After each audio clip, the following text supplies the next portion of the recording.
इसमें एक भागवती जो मार्ग है, इसमें जैसे नए नए चलना शुरू हुए, बाहर से आए, अभी क्या हुआ कि विपरीत शरीर वालों का संग हो गया। अभी तो अच्छा लग रहा है कि दोनों बढ़िया वृंदावन जा रहे हैं और फिर नाम जप कर रहे हैं, पर बाद में धीरे धीरे क्योंकि वृत्तियां काबू में नहीं है, बाद में फिर महाराज जी कुसंग का रूप धारण कर लेती हैं, ऐसा प्राय।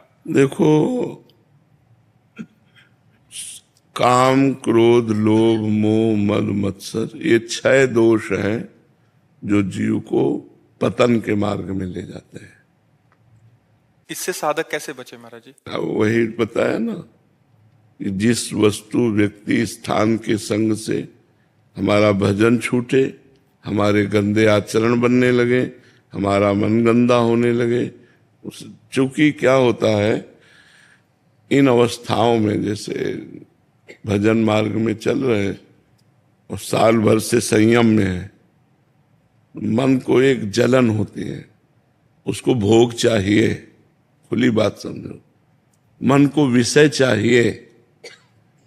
अब कोई विपरीत शरीर वाला पुरुष को स्त्री मिल गया या स्त्री को पुरुष शरीर वाला मिल गया और दोनों साधक हैं, दोनों संयम में चल रहे हैं, पर दोनों का जे भी मिलन हुआ वो हमारा तुम्हारा पूर्व का संयोग है और फिर वो गलत आचरण शुरू हो जाते हैं।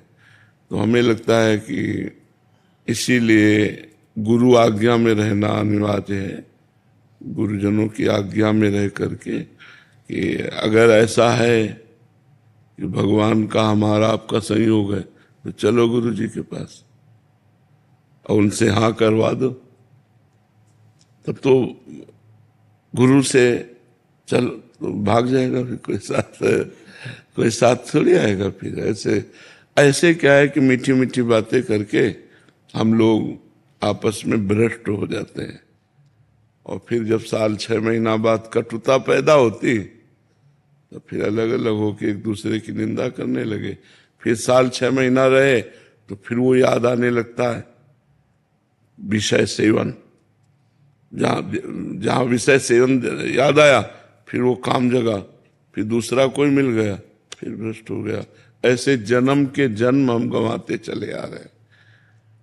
बहुत मिठास है सोचने में, ध्यायतो विषयान पुंसान संगास्तेषुपजायते संगात संजायते कामा। ये बात बहुत समझनी साधक साधिकाओं को कि अगर आप वास्तविक भगवत प्राप्ति करना चाहते हैं और विपरीत शरीर का संग करेंगे, स्त्री शरीर का संग पुरुष शरीर, पुरुष शरीर का स्त्री शरीर, तो बचना असंभव है। चाहे जितनी कसम खा लो और चाहे जितनी पवित्रता से रहने का नियम ले लो, बच नहीं सकते। आज नहीं तो कल, कल नहीं तो परसों आप भ्रष्ट ही हो जाएंगे। अगर स्त्री शरीर को आजीवन ब्रह्मचर्य रहना है तो ऐसे कथा सत्संग आदि की बात अलग है, अपने वास में, निवास में प्रवेश नहीं होना चाहिए।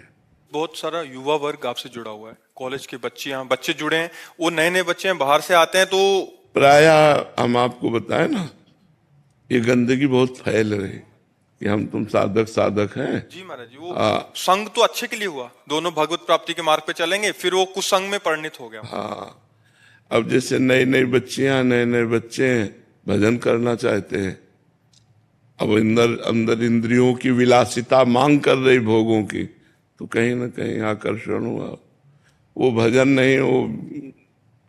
पर बचना चाहे तो बच सकता है, जब आप ही नहीं बचना चाहते तो कौन बचा सकता है? जब आप ही भ्रष्ट होना चाहते हैं, बिल्कुल रकील खींच दे और भगवान का भरोसा रखे, भजन करे तो बच जाए। नहीं तो मन बहुत बेईमान है ना, वो ऐसे राजी कर देता है कि यार कुछ तो है जो संसार आसक्त है, इसमें साधक सोचता है और मेरा मन लालच, एक बार देख लेते हैं और एक बार गया कि ऐसा दलदल है, निकल पाना बड़ा कठिन होता है। तो हमें लगता है जिसके संग से हमारी इंद्री, हमारा मन भगवान से विमुख होकर भोगों की तरफ जाए, वो सीधा कुसंग है, कोई भी हो। मन बड़ा बलवान है, जब तक भगवत प्राप्ति नहीं हो जाती तब तक ये भ्रष्ट कर सकता है, चाहे 50 वर्ष का हो चाहे 80 वर्ष का हो।